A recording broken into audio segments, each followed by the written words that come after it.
अध्यक्ष महोदय, मी point of प्रोसिजरवर उभा आहे. अध्यक्ष महोदय, मला माहित आहे बसा वडेट्टीवार साहेब, बसा तुम्ही.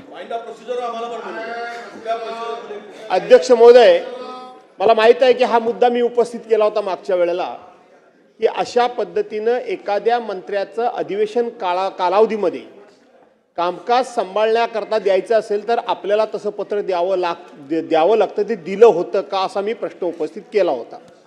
मला माहित होतं की त्यावेळेला आपल्याकडे पत्र नव्हतं, परंतु सचिवांनी मान हलवली, पत्र झालं.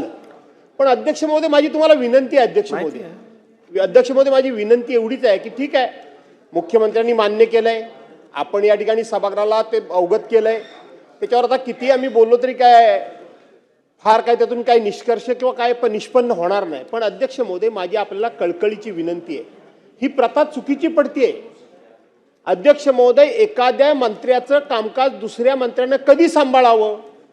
जर तो मंत्री हजर जिथं नसेल, तो मंत्री कुठे बाहेर गावी गेला असेल किंवा तो मंत्री या कुठेही आवारामध्ये नसेल,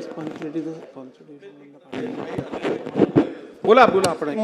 ते मंत्री जर आवारामध्ये नसतील किंवा ते मंत्रींची काही शारीरिक अडचण असेल, ते आजारी असतील, तर तात्पुरत्या स्वरूपामध्ये अध्यक्ष महोदय एका दुसऱ्या दिवसाकरता म्हणून ते कामकाज संबंधित मंत्री दुसऱ्या मंत्र्याला देऊ शकतात. ही जुनीच प्रथा, ही नवीन नाही.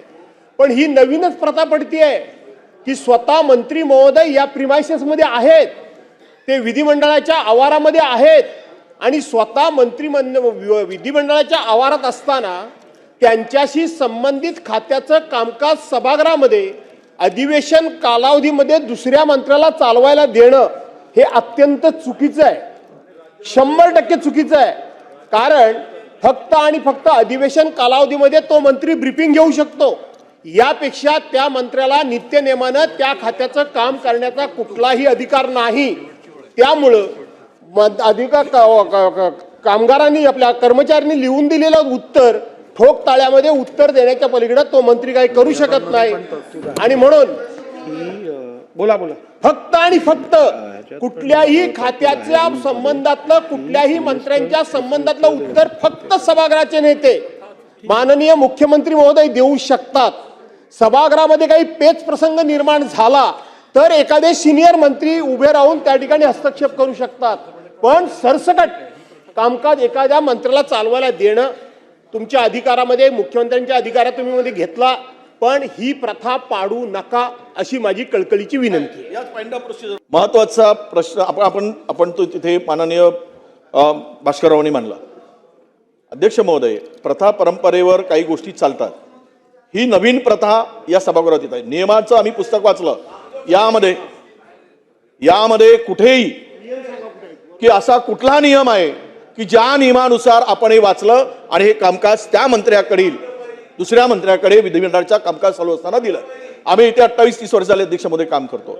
आम्ही कधीच पाहिलं नाही असं की मंत्री उपस्थित कुठल्या तरी एखादी वेळेस मंत्री या परिसरात सांगितलं त्या संदर्भातला त्यांच्या आरोग्याची काही प्रश्न असतील ते किंवा परदेशात असतील, ठिकाणी असतील, कॅम्पस या प्रिमायसेस मध्ये असताना याला एक मिनिट आपल्याला विनंती अशी की यामुळे काय होत आहे माहितीये अध्यक्ष महोदय, जे सन्माननीय सदस्य सुधीर भाऊनी जो मांडलं ना आता, असे प्रसंग उद्भवतात की उत्तरच मिळत नाही.